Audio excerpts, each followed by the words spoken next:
پیغام مومنوں یہ خمینی نے دیا ہے، یہ درس گاہ دین ہے جو فرش ازا ہے، یہ محرم و سفر ہے دین کی حیات، یہ مجلس حسین نہیں دین کی بقا ہے۔ اعوذ باللہ من الشیطان الرجیم، بسم اللہ الرحمن الرحیم، الحمدللہ رب العالمین، الصلاۃ والسلام علی اشرف الانبیاء والمرسلین، سیدنا و نبینا ابی القاسم محمد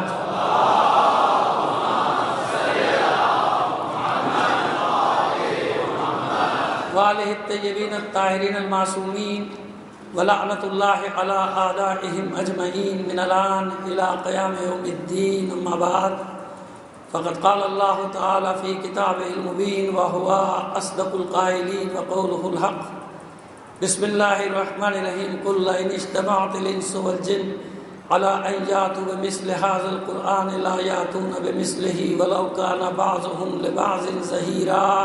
صلوات دیجیے محمد علی محمد پر۔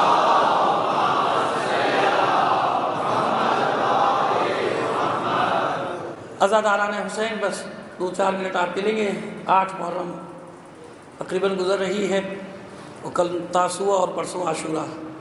ہم آہستہ آہستہ عروج کی طرف، معرکہ کربلا کے عروج کی طرف بڑھ رہے ہیں، اور ظاہر کہ شرارتی حضرات بھی تمام کوششیں کر رہے ہیں کہیں نہ کہیں کسی نہ کسی صورت میں ڈسٹرب کرنے کی، مگر جو بات ہم پہلے دن سے آپ سے کہتے چلے آ رہے ہیں، بس وہ صبر، تحمل، برداشت، کیونکہ ہماری عزاداری ہے، ڈسٹرب کرنے کی کوشش کی جائے گی۔ اس عزاداری کی خاطر ہمیں کربلا عصر میں ثابت قدمی کا مظاہرہ کرنا ہے۔ انشاءاللہ کچھ نہیں ہوگا، 1-2 چھوٹے موٹے واقعات کی مجھے خبر ملی ہے، لیکن انشاءاللہ خدا نے چاہا ہم سرخرو نکل جائیں گے اس کربلا عصر سے۔ اور پھر وہی بات جملہ تکرار کر رہا ہوں کہ اگر اللہ نے کوئی امتحان مقدر میں رکھا ہے تو دیں گے، ثابت قدم رہیں گے بڑے حوصلے کے ساتھ۔ وہی قومیں جیتتی ہیں جن کا حوصلہ زیادہ ہوتا ہے، مورل ہائی رکھے گا، اپنا بلند رکھے گا، جذبے کو بلند رکھے گا، کچھ بھی نہیں ہوتا۔ جو کچھ بھی ہوگا دیکھا جائے گا، کیا ہو سکتا ہے، زیادہ سے زیادہ کیا ہو سکتا ہے، یہ سوچ لیجئے کہ جو کچھ بھی ہوگا جلوس اسی اطمینان اور سکون سے اپنی منزلوں پر جائیں گے، چاہے کچھ بھی ہو جائے، بس یہ سوچ لیں، ٹھیک ہے؟ تو اس بات کو ذہن میں رکھیے، اور اس میں ہم سب کو ایک دوسرے کا قوت بازو بننا ہے، تعاون کرنا ہے۔ یہ پیغام صرف آپ کو نہیں دے رہا، جہاں تک پہنچا سکتے ہیں پہنچائیے گا، اور میں بھی ہر جگہ یہ پیغام دے رہا ہوں۔ یاد رکھیے کہ آپ اکیلے، اب ہم وکٹم نہیں ہیں، اب تو کوئی بھی محفوظ نہیں ہے، لیکن آپ کا فخر کیا ہے؟ ان دہشت گردوں کے سامنے آپ نے دیکھا کہ حکمرانوں کی ٹانگیں بھی کانپ رہی ہیں، کانپ رہی ہیں نا، ان کے لہجے سن رہے ہیں آپ، ان بزدل حکمرانوں کے لہجے سن رہے ہیں نا آپ، کانپ رہی ہیں۔ ہم سے سیکھو، ہم سے سیکھو۔ یہ 32-33 سال نہیں، 1400 سال میں ان دہشت گردوں کے مقابلے میں ڈٹے ہوئے ہیں۔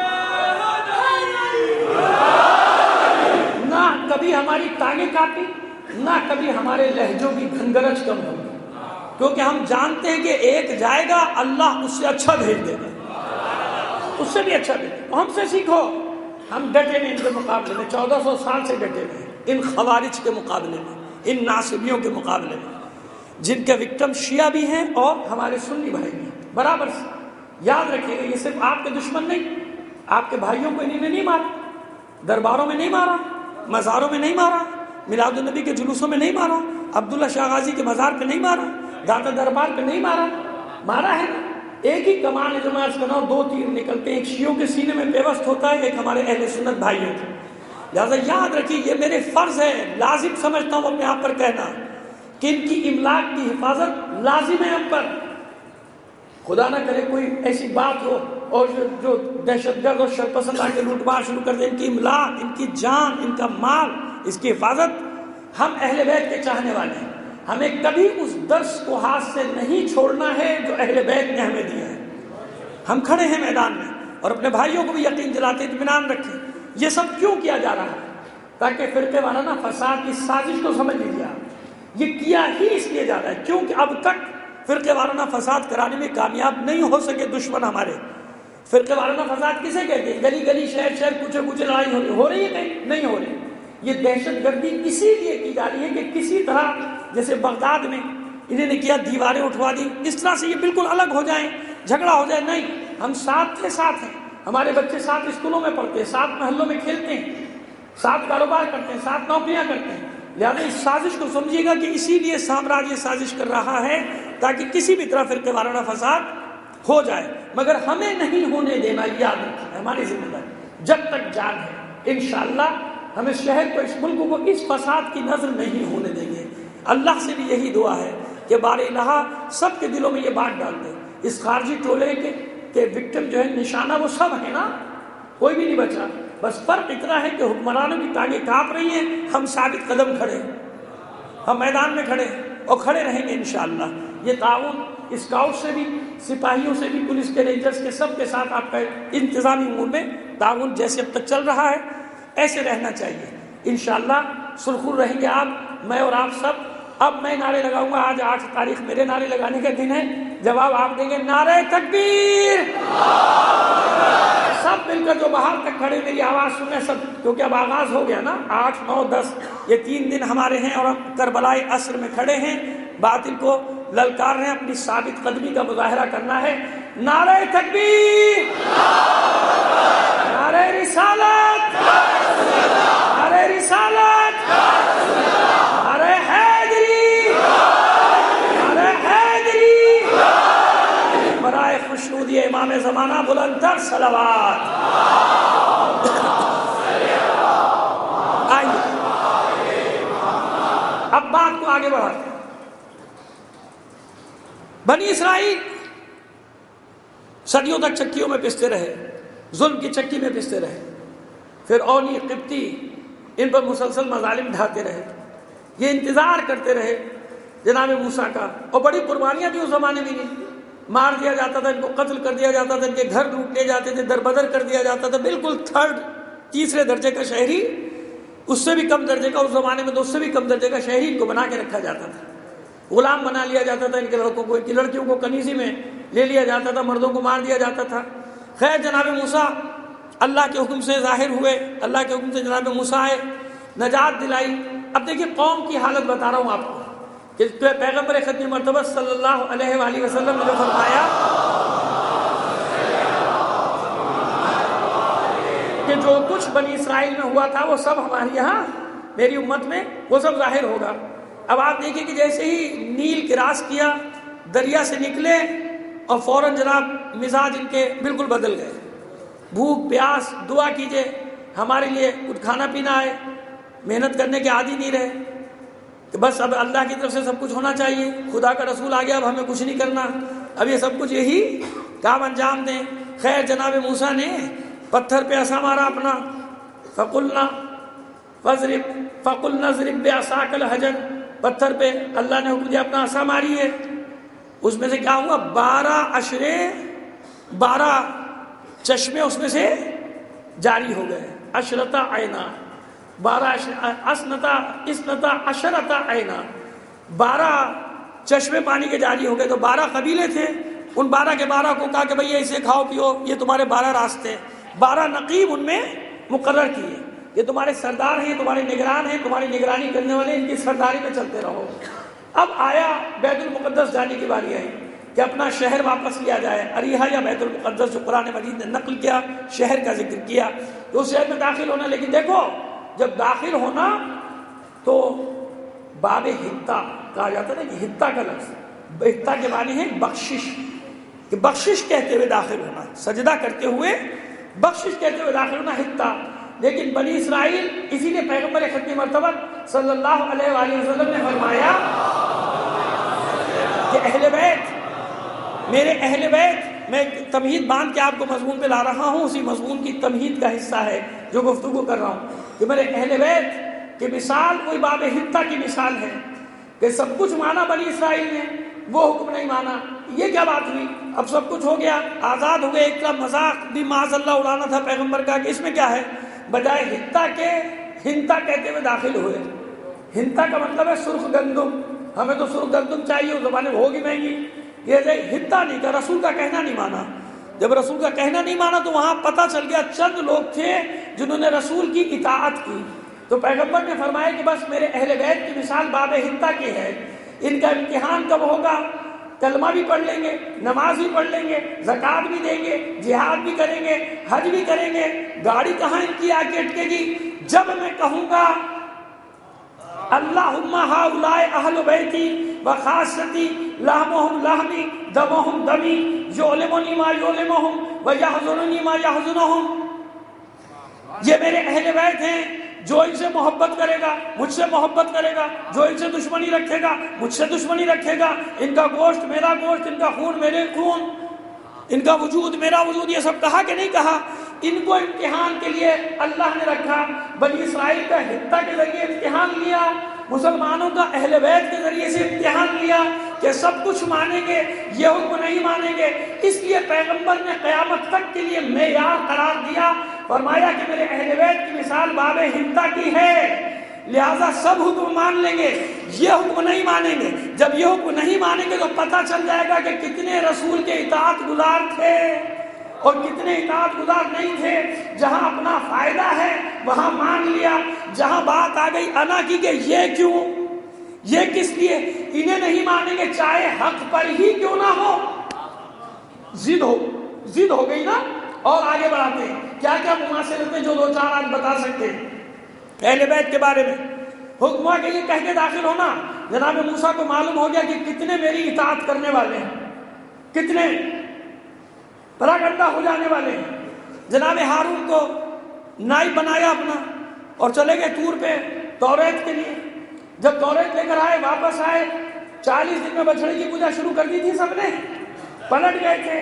ایک وہ مثال بتائی، پیغمبر نے شباہت دی کہ جیسے ہی پردہ فرمائیں گے، مثال دی کہ 40 دن کے لیے رسول علیحدہ ہوئے تھے تو قوم نے اپنی مرضی کے خدا بنا لیے تھے۔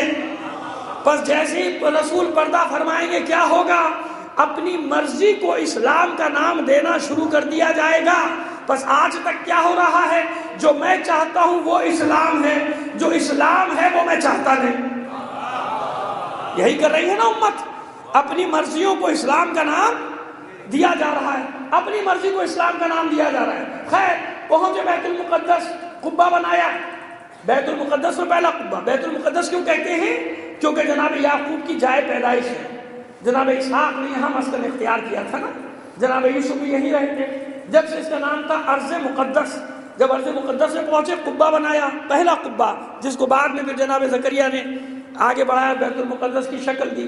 اللہ نے ایک روشنی قرار دی کہ اس روشنی سے بیت المقدس بھی روشنی ہوگا، روشن ہو جائے گا، اور اس سے تم قندیلیں بھی روشن کیا کرنا، چراغ جلایا کرنا۔ 4 دروازے بنائے، ایک ملائکہ کے لیے، ایک جناب موسیٰ نے اپنے لیے، ایک جناب ہارون کے لیے، ایک جناب ہارون کے لیے، اور چوتھا دروازہ جناب ہارون کے فرزندوں کے لیے۔ جناب ہارون کے فرزندوں کا نام کیا ہے؟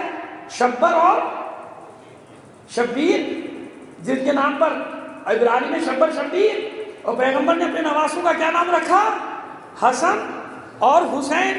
عبرانی میں وہی شبر اور شبیر، عربی میں وہی حسن اور حسین۔ ایک صلوات بھیجیے محمد علی محمد پر۔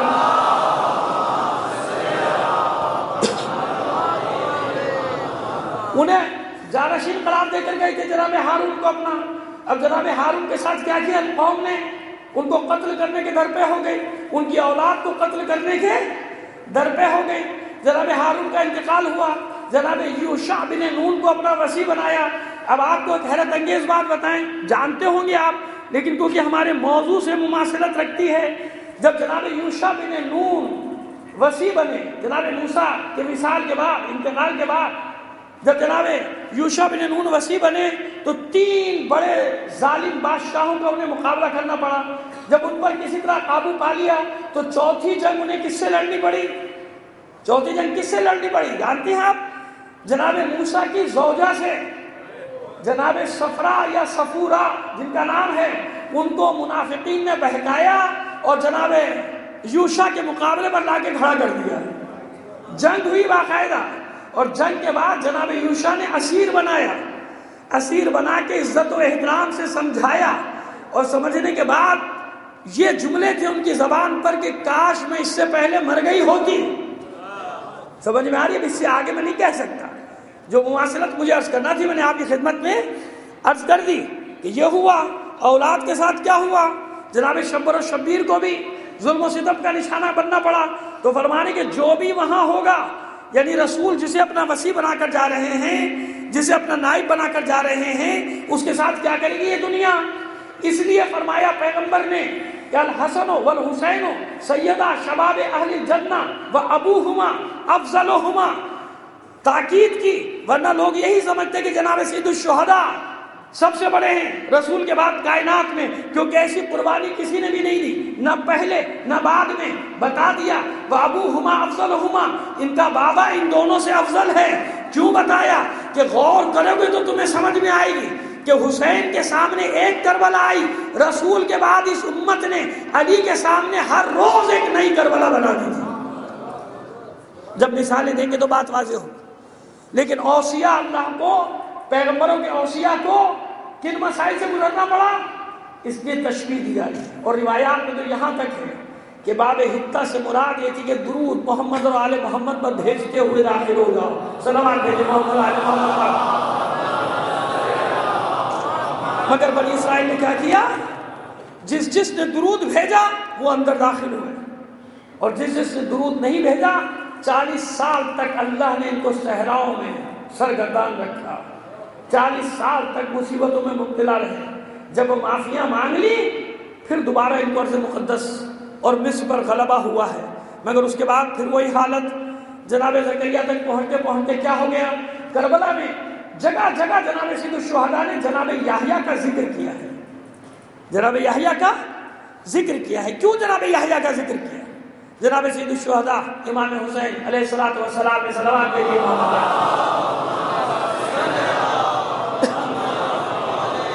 یہ لوگ کیسے ہوتے ہیں، یہ قوم کیسی ہوتی ہے؟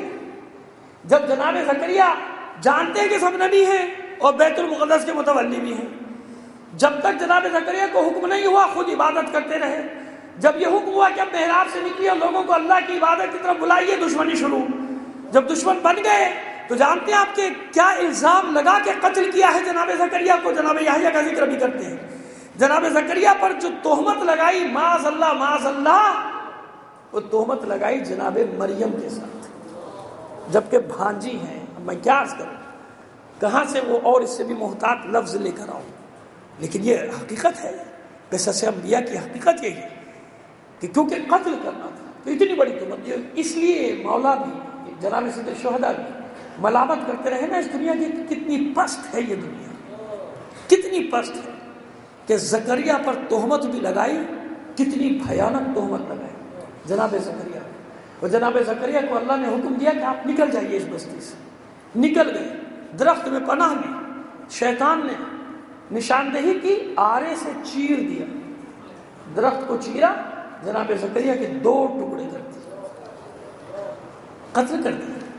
ایسے ہی یہ دنیا، اس لیے جناب سید الشہداء کربلا میں فرماتے ہیں کہ کتنے پست لوگوں کا مجھے مقابلہ کرنا پڑ رہا ہے، کتنی پست ہے یہ دنیا کہ میرے مقابلے میں وہ لوگ آئے جن کا کوئی حسب نسب ہی نہیں ہے۔ یہ لفظ کافی ہے نا، ان لوگوں سے مجھے مقابلہ کرنا پڑا، ان لوگوں کے سامنے مجھے تلوار چلانی پڑی، کتنی پست ہے یہ دنیا۔ لیکن اللہ جتنا بڑا منصب دیتا ہے اتنا ہی بڑا امتحان لے گا نا، جتنا بڑا منصب دے گا۔ اب جناب یحییٰ کو کیوں ذکر کر رہے تھے جناب سید الشہداء، جو میں نے جملہ پہلے آپ کی خدمت میں عرض کیا، کیوں بار بار ذکر کرتے رہے جناب یحییٰ، اپنے بھائی کو یاد کرتے رہے کہہ کہ میرے بھائی یحییٰ۔ اب دیکھیے جناب یحییٰ کے ساتھ کیا ہوا کہ اس زمانے میں ان پر کیا تہمت لگائی گئی۔ اس زمانے کا جو بادشاہ ہے، ارے بادشاہ الگ ہے، پیغمبر الگ ہے، یحییٰ کو نبی مانتے ہیں مگر یحییٰ کی نہیں مانتے۔ یہ تو جانتے ہیں کہ اللہ کا نبی ہے، احترام بھی کرتے ہیں، ہاتھ بھی چومتے ہیں، مگر ان کی باتوں پہ عمل نہیں کرتے، جیسے آج کا زمانہ ہے کہ بھائی سن لو، احترام کر لو، عزت کر لو، عمل اپنی مرضی کا کرنا ہے، عمل اپنی مرضی کا۔ مومنین کی بات نہیں کر رہا، مومنین تو جانتے ہیں کہ مولا کی اطاعت انہیں کرنا ہے، ہر حال میں کرنا ہے۔ میں تو ایک عمومی بات کر رہا ہوں، زمانے کی بات کر رہا ہوں کہ زمانے میں ایسے ہی ہے نا آج بھی۔ مگر مسئلہ کیا پیدا ہو گیا؟ مسئلہ یہ پیدا ہو گیا کہ بادشاہ کے بھائی مر گیا، بھائی کی بیوی کو اس نے اپنی بیوی بنا لیا، کوئی حرج نہیں، عقد کر لیا، بھائی کی بیوی سے عقد کر لیا۔ اور جو بھابھی سے جس سے اس نے شادی کی بھائی کے مرنے کے بعد، شرم کوئی اعتراض نہیں تھا، اس کی ایک بیٹی بھی ساتھ میں آ گئی، بیٹی بڑی حسین و جمیل، اب اس نے ماں نے چاہا کہ اس مملکت پر قبضہ کیا جائے. سازشیں ہوتی ہیں نا. بنی عباس کی کبھی میں نے تاریخ پڑھی تھی آپ کے سامنے کہ ماں نے بیٹے کو مروا دیا حکومت کے لیے, شوہر کو قتل کرا دیا حکومت کے لیے, بھائی کو مروا دیا حکومت کے لیے, عورتوں نے باپ کو مروا دیا حکومت کے لیے. وہ جس کا آپ محاورے میں ذکر سنا کرتے نا کہ روم جل رہا تھا اور نہرو چین کی بنسی بجا رہا تھا. یہ وہ بہت خبیث ترین انسان گزرا ہے جس کے بڑے واقعات ہیں. اس کی ماں کا بھی یہی حال. یہ وہ خبیث حکمران گزرا ہے کہ اس نے اپنی ماں سے عقد کیا تھا, اور اس سے بھی خبیث اس کی ماں تھی کہ اس نے خود اپنے بیٹے کو اپنے ساتھ عقد کرنے پہ راضی کیا تھا. یہ عبرتیں ہیں, تاریخ کی عبرتیں ہیں کہ جن سے عبرت حاصل کرو. کیوں؟ صرف حکومت کے لیے, کیونکہ ماں کے ہاتھ سے حکومت نکل رہی تھی. اس کے میں نے مثال دے دی تاکہ آپ کو پتہ چل جائے جو بات میں کرنے جا رہا ہوں. لہذا چاہا کہ, لیکن جانتی تھی کہ بادشاہ بہت عیاش. اب حکومت میں قبضہ کرنے کے لیے خود پیش کرتی ہے اپنی بیٹی کو کہ اس کے ساتھ عقد کر لو. اس نے کہا بابا کیسے عقد کر سکتا ہوں, میرے بھائی کی بیٹی ہے, تو میری بیوی ہے, تیری بیٹی میں کیسے. کہا کہ تیری بیٹی تو نہیں ہے نا, تجھ سے تو نہیں ہے, کر لیا کہ میں تجھے پہ تھی بہت ہنسی کو 14-15 سال 16 سال کی لڑکی. بہرحال مجھے معاف کر دیجیے گا, مگر مجھے مطلب تک آپ کو پہنچانا ہے. میں گریز کرتا ہوں, لیکن جہاں بہت ضروری سمجھتا ہوں تو یہ واقعہ بتا رہا ہوں کہ کیسی دنیا ہے, یہ کیوں بیان کر رہا ہوں جناب یحییٰ کا واقعہ. مگر اس وقت بھی بادشاہ یہ جانتا تھا کہ بھائی پیغمبر ہے, ایک فقیہ, آج کی زبان میں کہوں تو ایک فقیہ موجود ہے, کم از کم اس سے فتویٰ لے لوں, کم از کم اس سے فتویٰ لے لوں کہ یہ جائز ہے یا نہیں. کہا کہ میں یحییٰ سے پوچھوں گا, میں یحییٰ سے پوچھوں گا. جناب یحییٰ کو جب بلایا, جناب یحییٰ نے کہا خبردار ایسا فعل نہ کرنا ورنہ اس قوم پہ فوراً عذاب آ جائے, فوراً اللہ کا قہر ٹوٹ پڑے گا تجھ پر, ایسا فعل انجام نہ دینا, اس طرح کا کام نہ کرنا. اس نے منع کر دیا اپنی بیوی سے کہ میں ایسا کام نہیں کر سکتا. یحییٰ نے منع کر دیا, یعنی فقیہ کی مان لی کچھ دیر کے لیے صحیح. اب وہ حسد کی آگ میں جلنے لگی. یحییٰ سے دشمنی ہو گئی جناب یحییٰ سے کہ اس لیے میرے راستے میں رکاوٹ سب سے بڑی یحییٰ ہے. شراب کے نشے میں بدمست کر دیا بادشاہ کو. اور جب ظاہر ہے کسی لیے ام الخبائث کہا گیا اس نشے کو, کہ اس کے عالم میں پھر انسان سب کچھ بھول جاتا ہے, حلال حرام کی تمیز اسے نہیں رہتی. اور جب وہ نشے میں بدمست ہو گیا تو پھر اپنی بیٹی کو سزا بنا کے بھیجا کہ جاؤ, اور سمجھا دیا کہ کیا کرنا ہے. اب جب اس نے خواہش کا اظہار کیا, اس نے کہا میری ایک شرط ہے, میرا مہر ہے. اس نے کہا جو مہر مانگے گی, تخت مانگے گی, ملک مانگے گی, سب تجھے مہر میں دے دوں گا. کہ نہیں, میرا مہر ہے یحییٰ کا سر. آپ نے صرف ایک قطامہ کا نام سنا ہے نا تاریخ میں, یہ تاریخ بھری ہوئی ہے قطاماؤں سے. علی کے قتل میں ایک قطامہ کا ہاتھ ہے نا. اب دیکھیے میں آپ کو اس لیے تاریخ بتا رہا ہوں, اس لیے بتا رہا ہوں کہ میرا مہر ہے یحییٰ کا سر. اس نے کہا اس کے علاوہ کچھ بھی مانگ لے. کہا نہیں, یہی مہر ہے, مجھے یحییٰ کا سر چاہیے, پھر میں تیرے حوالے ہوں, تیرے سپرد. بس جب ہوس انسان کے سر پہ سوار ہو جائے تو آپ جانتے ہیں. حالانکہ میں تو بہت اختلاف کرتا ہوں اس معاملے میں میڈیا سے کہ ایسی باتیں نہ آنی چاہیے, لیکن کیا کریں, میڈیا آزاد ہے, مادر پدر آزاد ہو گیا اب تو, اور خرابیاں پھیل رہی ہیں اس کی وجہ سے معاشرے میں. جن عیبوں کو سامنے نہ آنا چاہیے وہ عیب بھی معاشرے کے سامنے کھول کھول کر بیان کیے جاتے ہیں نا, کیے جا رہے ہیں. جناب یحییٰ کو طلب کیا, پھر جناب یحییٰ نے کہا کہ یہ کام نہ کر, مجھے قتل کر دے مگر یہ کام نہ کر, ایسا نہ کر. نہیں مانا. جلاد کو حکم دیا سر قلم کرو, تھال میں رکھ کے سر کو قلم کر دیا گیا. کیوں جناب سید الشہداء نے ذکر کیا کہ یہ وہ پہلا سر ہے جناب یحییٰ کا جو سر تن سے جدا ہونے کے بعد کلام کر رہا تھا. جیسے جناب سید الشہداء نے نیزے پر کلام کیا نا, نو کے نیزہ پر, جناب یحییٰ کے سر نے تن سے جدا ہونے کے بعد پھر کلام کیا کہ مجھے مار دیا مگر پھر تجھے نصیحت کر رہا ہوں کہ یہ کام نہ کرنا. اب سمجھ میں آیا کہ سر تن سے جدا ہونے کے بعد بھی قرآن کی تلاوت کیوں کر رہا ہے؟ اسی لیے کر رہا ہے تاکہ لوگوں کو یہ ہدایت مل جائے کہ ہم روئے زمین پر اللہ کے وہ وارث ہیں, وہ خلیفہ ہیں جن سے اللہ نے وعدہ کیا ہے, جن کے حوالے یہ کتاب کی ہے. آج کے دن کے لیے 8ویں دن تک میں انتظار کرتا رہا کہ جس آیت کو میں نے سرنامہ کلام قرار دیا ہے وہ قرآن سے متعلق ہے. مسلسل اس کی تلاوت کر رہا ہوں کہ اے رسول کہہ دیجئے کہ اگر تمام جن و انس جمع ہو جائیں اس بات پر کہ قرآن کی مثل لے آئیں تو سب جن و انس ایک دوسرے کے مددگار بھی بن جائیں تو اس قرآن کی مثل نہیں لا سکتے. یہ نوک نیزہ پر تلاوت کر کے حسین یہی تو اعلان کر رہا ہے کہ جو قرآن کا وزن ہے وہ ہمارا وزن ہے. نہ کوئی قرآن کی مثل لا سکتا ہے، نہ ہم اہل بیت کی مثل لا سکتا ہے. جس طرح باطل قرآن میں دائیں بائیں آگے پیچھے سے داخل نہیں ہو سکتا، بالکل اسی طرح کوئی باطل اہل بیت کے دائرے میں داخل نہیں ہو سکتا. چادر تطہیر نے کیا بتایا؟ یہی تو بتایا جناب ام سلمہ کو کہ آپ جنتی ہیں، آپ بہشتی ہیں، مگر وہ مقام نہیں ہے کہ اس چادر کے اندر آ جائیں. لہذا قرآن ادھر اہل بیت، جو وزن قرآن کا ہے وہ اہل بیت کا، نہ باطل وہاں سے داخل ہو سکتا ہے، نہ تحریف کی گنجائش قرآن میں ہے، نہ تحریف کی گنجائش اہل بیت میں ہے. نہ کوئی کم کر سکتا ہے، نہ کوئی زیادہ کر سکتا ہے. صلوات دے دیجئے محمد علیہ محمد.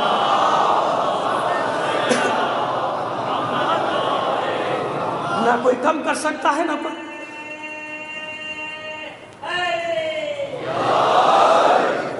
ان قربانیوں کا استمرار ہے. یعنی یوں کہیے کہ الگ الگ قربانیاں جو انبیاء کی ہیں، اوصیاء کی ہیں، ان ساری. ایک صلوات بھیج دیجیے محمد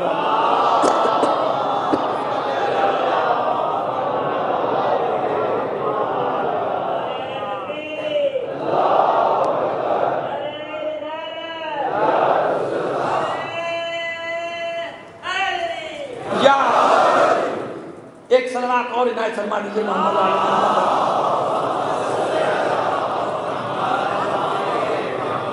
وہ تمام قربانیاں جو الگ الگ ہوئیں، ان تمام قربانیوں کا نچوڑ اہل بیت کی قربانی ہے کربلا. اس لیے وارث انبیاء قرار پائے جناب سید الشہداء، کیونکہ ساری قربانیاں ایک طرف حسین کی قربانی ہے.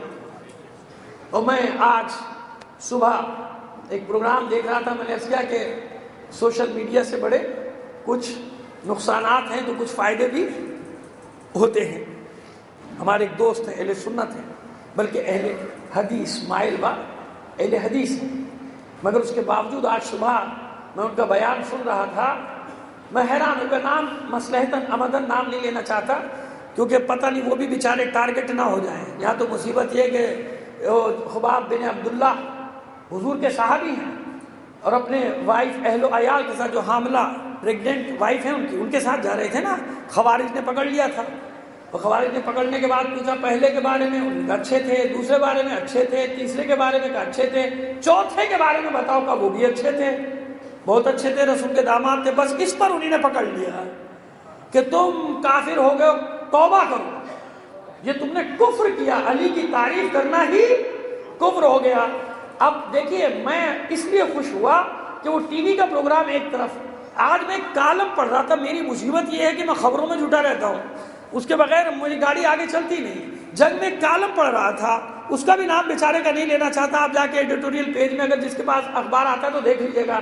تو اس نے وہی بات کی اور ہر طرح سے ثابت کیا کہ یہ خوارج ہیں. لیکن یہ اعزاز بھی بتا رہا ہوں میں آپ کو کہ یہ اعزاز بھی آپ ہی کا ہے کہ 2003 میں سب سے پہلے ہم نے ہی انہیں خوارج کہا تھا. اس وقت کسی کی جرت نہیں تھی انہیں خارجی کہنے کی. وہ ریکارڈ بھی موجود ہے، وہ پروگرام بھی موجود ہے. یعنی پہلے بتا دیا تھا کہ یہ خارجی ہیں.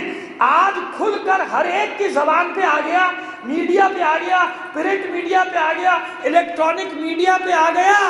اور آپ بھی کتنے پروگرام دیکھ چکے ہوں گے کہ جہاں زور اسی بات پر ہے کہ یہ خوارج ہیں، کیونکہ ساری علامات ان میں وہی پائی جاتی ہیں کہ ہمارے سوا کوئی مسلمان نہیں ہے.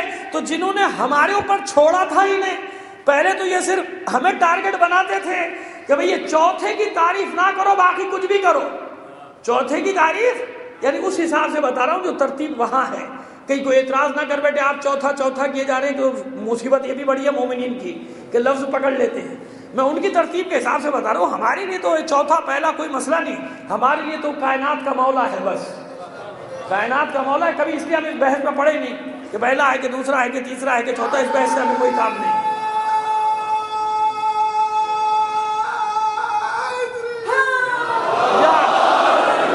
تو صرف ہمیں ٹارگٹ کرتے تھے، لوگ خاموش رہتے تھے، چپ رہتے تھے کہ چلو یہ پٹ رہے پٹنے دو، یہ مر رہے مرنے دو۔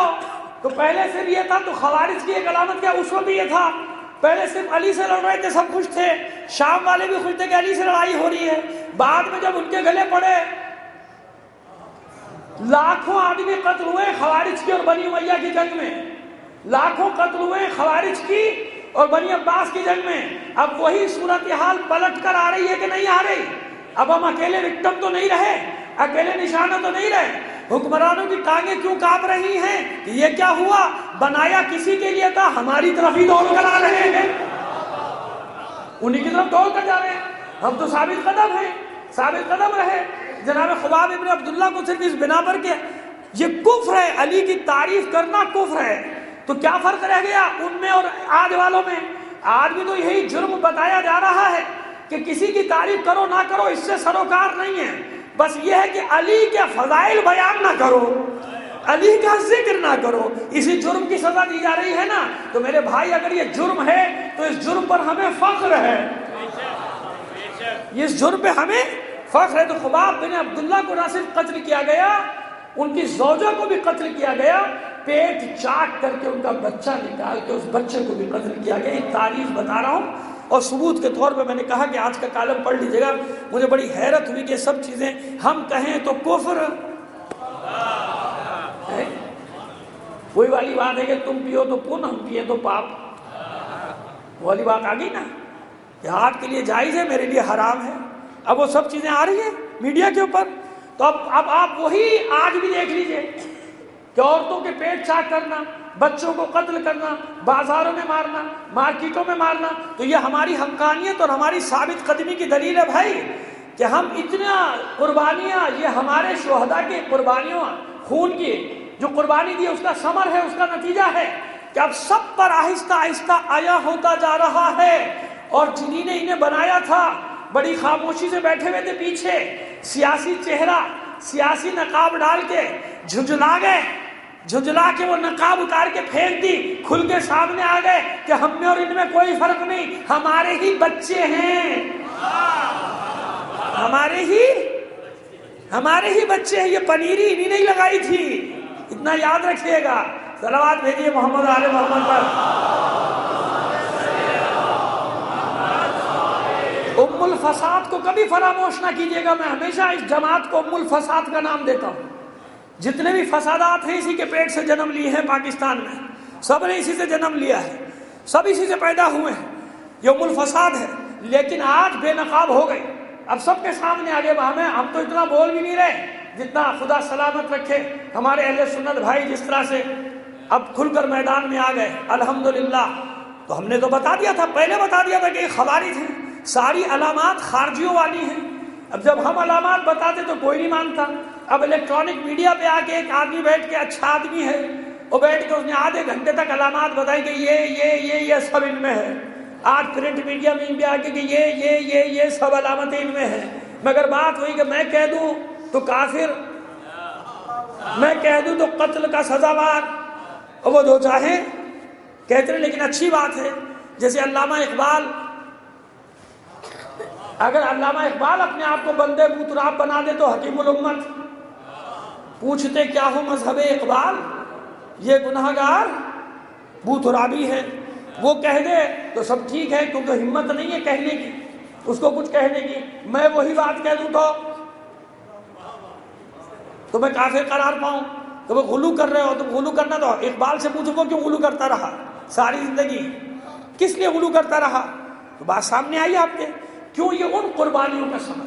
پہلا سر جس نے تن سے جدا ہونے کے بعد کلام کیا، اور پھر اس کے بعد حسین جس کے سر نے تن سے جدا ہو کر کلام کیا ہے۔ وہ جو کبھی ہم نے یہاں یا کسی جگہ پڑھا تھا کہ کیا مسئلہ ہے سار اللہ کا، خون خدا کا مسئلہ کیا ہے؟ السلام علیکم سار اللہ وابن سارہ، ہے نا؟ تو جناب یحییٰ کا خون کتنے سال تک ابلتا رہا؟ 470 سال تک خون جوش مارتا رہا، جس جگہ خون کے قطرے گرے تھے وہ خون رکتا نہیں تھا، مٹی ڈالتے تھے اور ڈالتے تھے اور ڈالتے تھے، خون نکلتا چلا جاتا تھا۔ تو آخر جب بخت نصر ان پر مسلط ہوا ایک ایک بنی اسرائیل میں سے بیت المقدس میں سے جو بیت المقدس میں تھے 70,000 کو چن کے مارا، بوڑھوں کو، بچوں کو، عورتوں کو، سب کو، کیونکہ ظالم تھا نا۔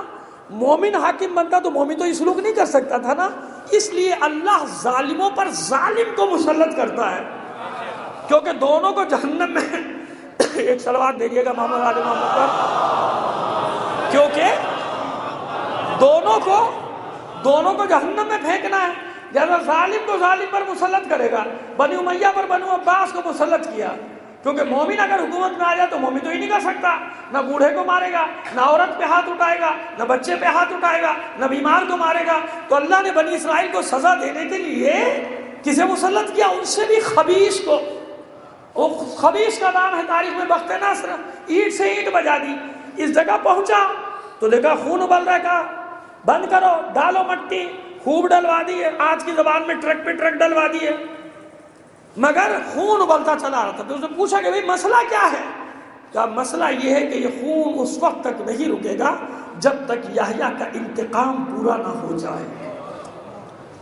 جب تک یحییٰ کے قتل کا انتقام پورا نہیں ہوگا یہ خون نہیں رکے گا۔ بھائی وہ کیسے پورا ہوگا؟ جب تک ایک بھی بیت المقدس میں یہودی باقی ہے یہ خون ابلتا رہے گا۔ ارے بھائی ان سے کیسا انتقام؟ قتل کرنے والے بھی گئے، وہ زمانہ بھی گیا، ان لوگوں نے تو نہیں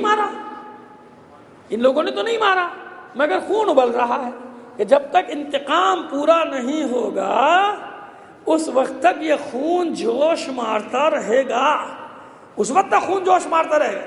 کہ تو ڈھونڈو، تو دو بڑی مشکل سے، ایک بڈھا کہیں ملا، ایک بڑھیا کہیں ملی، ایک جھاڑیوں کے پیچھے سے نکلا، ایک غار میں سے نکلا، تو قتل کرو۔ جب دونوں کو قتل کر دیا خون رک گیا۔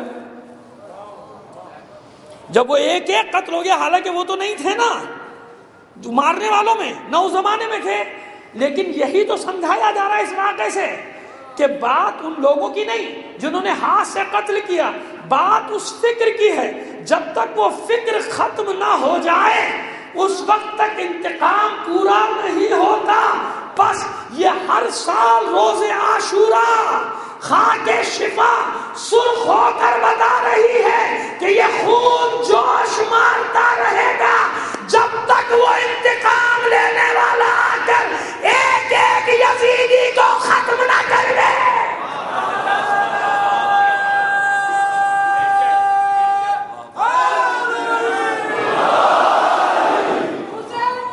زندہ باد، زندہ باد، مرد آباد، مرد آباد۔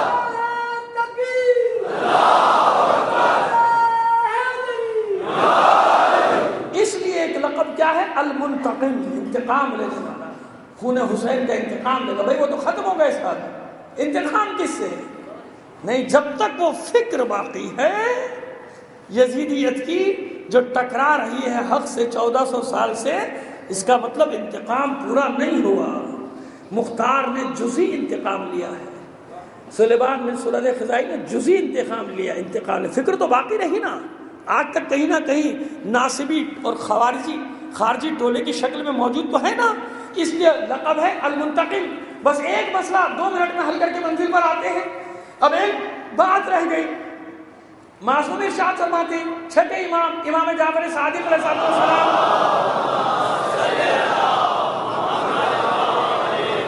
اللہ اپنا انتقام لیتا ہے تو نیک ترین بندوں کے ذریعے، فرعون کے مقابلے میں موسیٰ، نمرود کے مقابلے میں ابراہیم، اور اپنے نیک بندوں کا انتقام لیتا ہے تو بدترین لوگوں کو مسلط کرتا ہے۔ یحییٰ کا انتقام لیا کس کے ذریعے؟ بخت نصر کے ذریعے۔ اب دیکھیے سوال پیدا ہو گیا نا ذہن میں، اپنا انتقام لے گا نیک ترین بندے کے ذریعے، اپنے نیک بندوں کا انتقام لے گا بدترین لوگوں کے ذریعے۔ ایسے ہی ہے نا، یہ حدیث ہے، مستند حدیث ہے، بدترین۔ اب مجھے بتائیے کہ حسین، کربلا کے شہداء، ان کا انتقام لینے جو آ رہا ہے وہ معصوم ہے یا نہیں؟ وہ طاہر و مطہر ہے یا نہیں؟ اس سے پاک ترین روئے زمین پر کوئی ہے اس وقت؟ اللہ کی آخری حجت، رسول کا بیٹا، فاطمہ کا بیٹا، علی کا بیٹا، حسین کا بیٹا، وارث ذوالفقار، کل انبیاء کا وارث، تمام ائمہ کا وارث ہے کہ نہیں؟ اور میں نے کیا پڑھی حدیث کہ اپنا انتقام لیتا ہے پاک ترین بندوں کے ذریعے سے، اپنے نیک بندوں کا انتقام لیتا ہے پست ترین۔ اب یہاں تو نیک بندوں کی بات ہے نا بھائی، حسین، علی، اولاد علی، ان سب کا انتقام لے گا۔ اور سوال آ گیا نا، بس اسی سوال کا تو جواب ہے زیارت وارثہ۔ کیا پڑھتے آپ زیارت وارثہ میں؟ السلام علیکہ یا سار اللہ وابن سارہ، تجھ پر سلام ہو اے خون خدا اور اے خون خدا کے بیٹے۔ اللہ اپنا انتقام لیتا ہے نیک ترین بندوں کے ذریعے۔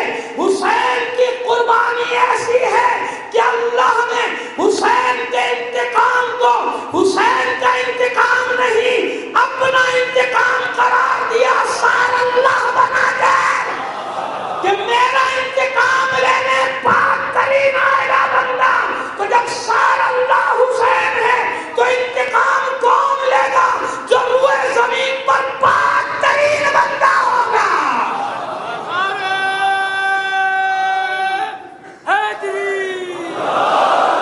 یہ ہے سار اللہ، اسے کہتے ہیں خون خدا۔ یہ جو زیارت وارثہ میں آپ پڑھتے ہیں، یہ ہے سار اللہ کا مطلب، اپنا انتقام قرار دیا اللہ نے۔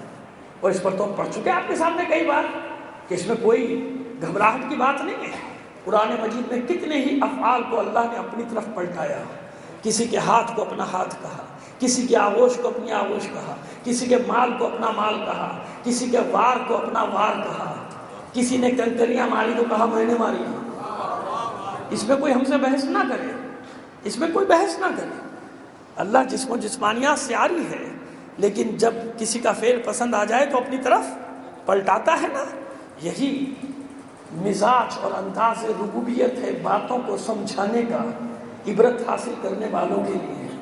اس لیے مطمئن ہے کربلا میں حسین، اس لیے مطمئن ہے کربلا میں، چاہے وہ 13 سال کا بچہ ہو چاہے وہ 6 ماہ کا بچہ ہو، سب اطمینان سے، سب مطمئن جانتے ہیں کہ جو قربانی دے رہے ہیں اللہ اس کے بدلے میں کیا دینے والا ہے۔ اس لیے اپنا پرتو تیار کر رہے ہیں علی۔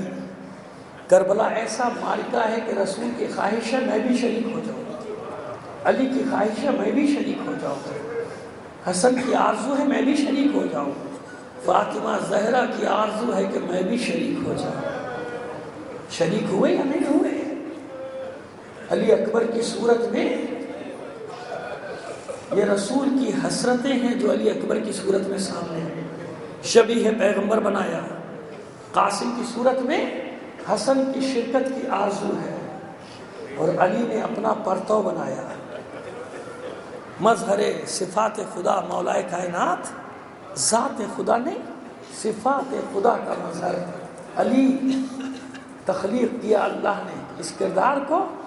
اور ایک جملہ کہنے دیجئے کہ علی نے تخلیق کیا عباس کے کردار کو، یا یوں کہہ دوں، ایک جملہ کہتا ہوں عشق مولا میں، عشق عباس میں، کہ ہم جس سے مرادیں مانگیں اس کا نام ہے علی، اور علی کی مراد کا نام ہے عباس۔ علی کی مراد ہے، جانتے ہیں نا کتنے ارمانوں سے عباس دنیا میں آئے ہیں، کتنا اہتمام کیا ہے علی، خاندان ڈھونڈوائے ہیں، تلاش کروائے جناب عقیل کے ذریعے۔ ایک ایسی عورت جس کا بیٹا میری نیابت کر سکے کربلا کے میدان۔ عباس کی ماں کون ہے؟ ام البنین۔ اس ام البنین کے بیٹے ہیں عباس، کہ جس ام البنین نے سر پہلے رکھا چوکھٹ میں فاطمہ کی، پیر بعد میں رکھا۔ اس ام البنین کے بیٹے ہیں عباس، جس ام البنین نے شہزادے شہزادیوں کے قدموں میں بیٹھ کر کہا تھا کہ شہزادوں شہزادیوں میں تمہاری کنیز بن کے آئی ہوں، ماں بن کے نہیں آئی۔ اس ام البنین کے بیٹے ہیں عباس، جس نے دودھ میں غلامی حسین گھول کر پلا دی، جب بولنا سیکھا تو بتا دیا، خبردار جو کبھی بھائی یا بہن کہا تیرا آقا ہے حسین تو غلام ہے، شہزادیاں ہیں تو غلام ہے، کبھی ان کے سامنے نظریں اٹھا کر بھی نہ دیکھنا، نہ زینب ام کلثوم کے سامنے نہ حسن حسین کے سامنے۔ اب بتائیے جس کی ایسی ماں ہو اور جس کا بابا ہو حیدر کرار، تیار کیا ہے، باقاعدہ تیار کیا ہے عباس۔ میرا جی چاہتا ہے کہ وہ ایک دو روایتیں عباس کے مصائب کے باب میں پڑھ دوں، حالانکہ جب میں عرض کروں کہ جناب عباس کے مصائب مجھ جیسا ادنا سا طالب علم 2-3 گھنٹے پڑھ سکتا ہے، مگر کیا کریں کہ یہ وقت کی قید، بہت ساری حسرتیں دل میں رہ جاتی ہیں۔ عباس چھوٹے سے ہیں، حسن حسین نہیں، حسین سے کم از کم 21 سے 23 سال تک چھوٹے ہیں، اور جناب امام حسن سے 22 سے 24 سال تک چھوٹے ہیں، جناب زینب سے 18 سے 22 سال تک چھوٹے، اتنا فاصلہ ہے۔ حسن حسین چھوٹے نہیں، عباس چھوٹے۔ جب بابا خطبہ دے رہے ہیں بچے بیٹھے ہیں، اس پر جناب سید الشہداء نے قبر سے کہا تھا، عباس سے تو کہا بھی نہیں تھا، عباس تو بہت چھوٹے، قبر پیاس لگ رہی، قبر اٹھنے لگے، عباس نے روک دیا، بیٹھ جاؤ، تم بابا کے غلام ہو، حسین کا غلام نہیں۔ معبود قبول کر لے اپنی بارگاہ میں۔ عزاداران حسین کے ان جذبات ان احساسات جو وہ علمدار حسینی کے بارے میں رکھتے ہیں، معبود ہمارے قوم کے جو بچے، چھوٹے چھوٹے بچے، جوان بوڑھے، جس عباس کا علم اٹھاتے ہیں، انہیں وہی حوصلہ دے دیں، دنیا کو معلوم ہو جائے کہ کس علمدار کی شبیہ بن کر آیا ہے یہ معصوم بچہ۔ نہ معمولی کام تھوڑی ہے علمدار کا ذکر کرنا۔ دوڑ کے گئے عباس، پانی بھرا ظرف میں، سر پہ لگ کے لائے، چھوٹے ہیں، ایک ادا کے ساتھ دارے اپنے مولا کی خدمت کر رہے ہیں عباس، پانی چھلک چھلک کے شانگوں پہ گر رہا ہے عباس۔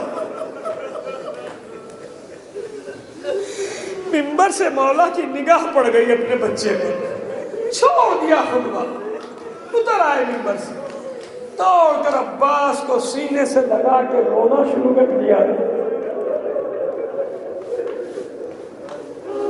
اصحاب حیران ہیں، مولا اس میں رونے کی کیا بات ہے؟ چھوٹا بھائی بڑے بھائی کی خدمت کر رہا ہے۔ مولا فرماتے جو میں دیکھ رہا ہوں تم نہیں دیکھ سکتے۔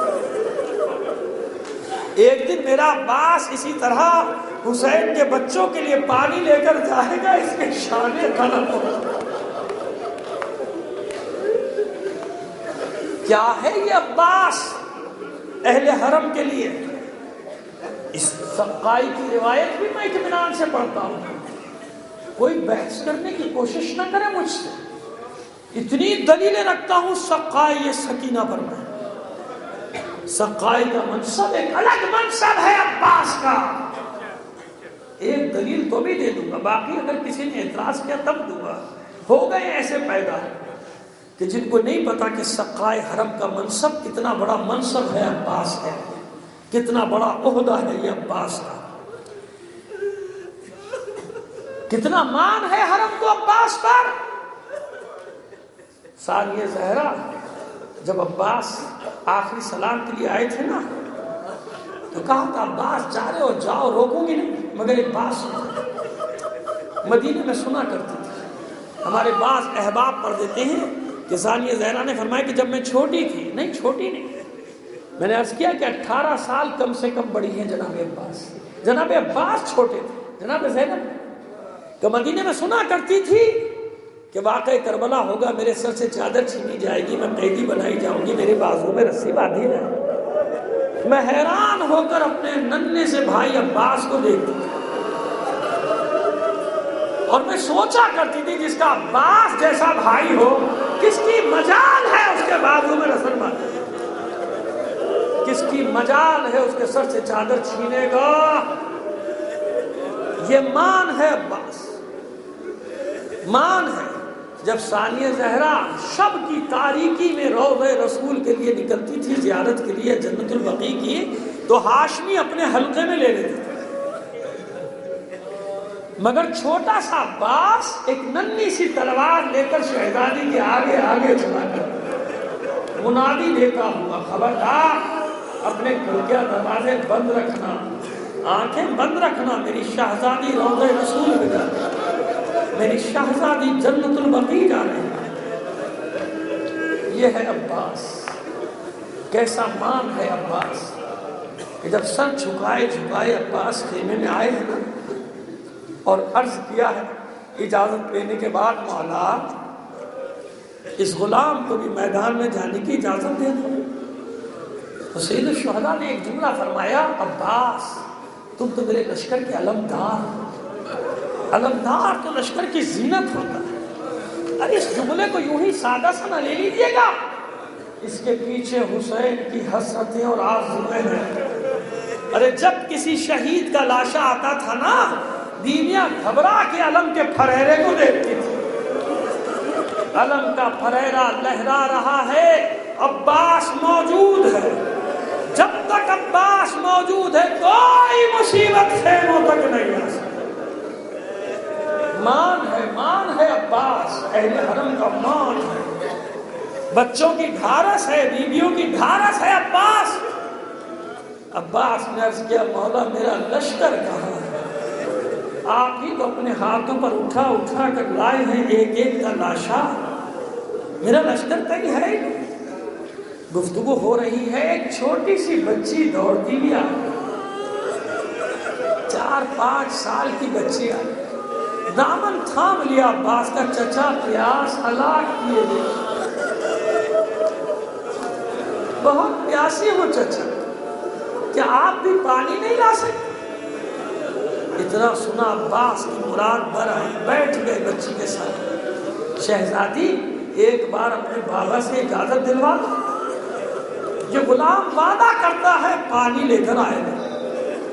اور میں تو ایک جملہ کہتا ہوں کہ سکینہ کے جواب میں عباس نے یہ کہا ہوگا، شہزادی بابا سے اجازت دلوانا آپ کا کام، القبہ کو کھینچ کر تیرے قدموں میں پھینک دینا عباس کا کام۔ اتنا یقین ہے عباس کو اپنے بازوؤں کی طاقت پر، کوئی نہیں روک سکتا مجھے پانی لانے سے، ایک بار اجازت دے دو۔ ارے سے بارش اتنی بڑی تھی، اجازت کیوں نہ ملتی؟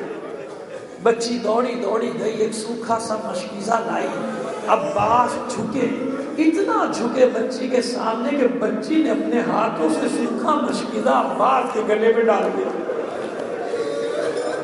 ارے کن ارمانوں سے سکینہ نے یہ مشکیزہ عباس کے گلے میں ڈالا تھا کہ آج تک علم مشکیزہ کے بغیر ادھورا لگتا ہے۔ مجھے بتاؤ کہاں سے یہ رسم چلی؟ کس نے پہلی بار یہ مشکیزہ علم کے ڈالا، علم کو پہنایا؟ یہ ہر علم کے ساتھ مشکیزہ گواہی دے رہا ہے کہ کسی کی ارمانوں کا مظہر ہے یہ مشکیزہ، یہ سکینہ کی آرزو ہے۔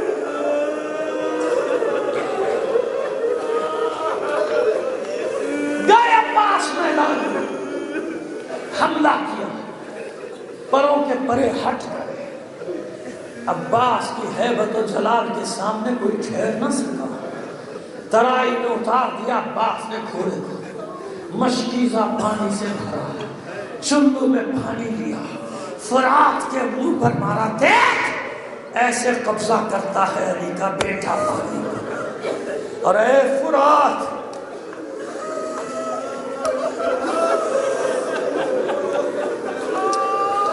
اے فرات، میرا یہ قبضہ کچھ دیر کا نہیں، اب قیامت تک تیرے ساحل میں میرا علم لہرائے گا۔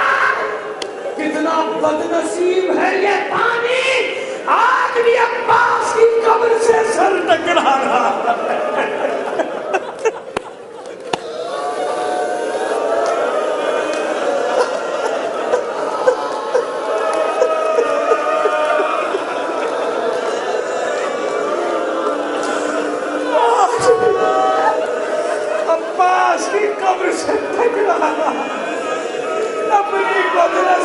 پر رو رہا کہ میں ہی وہ بد نصیب پانی ہوں جو سکینہ کے لبوں تک نہ پہنچ سکا.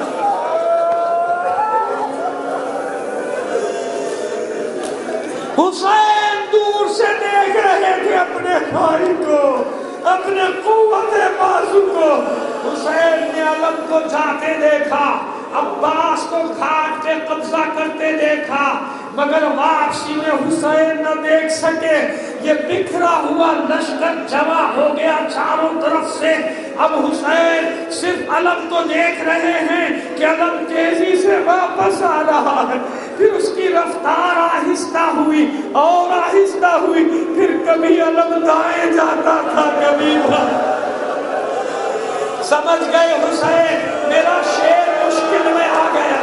راستہ بنانے کی کوشش کر رہے تھے عباس کہ کسی طرح خیمہ گاہ تک پانی پہنچا دوں. حسین نے دیکھا کہ علم ایک بار جھکا مگر اٹھ گیا. سمجھ گئے حسین میرے شیر کا ایک بازو قلم ہو گیا.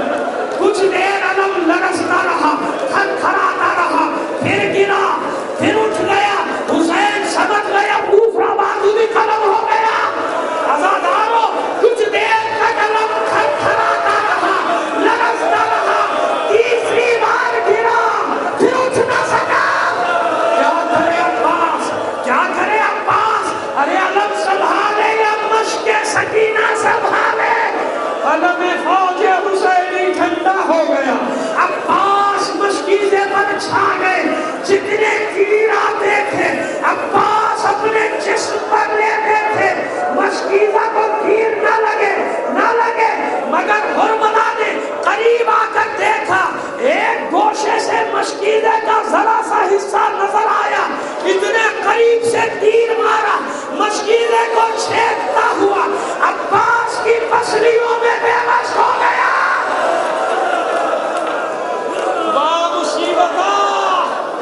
مصیبتہ عباس چلا رہے ہیں, ہائے میری مصیبت, ہائے میری مصیبت. ارے کیا منہ لے کر جاؤں اب خیمہ گاہ میں؟ وعدہ کر کے آیا تھا بچی سے پانی لے کر آؤں گا. اے میرے رہبر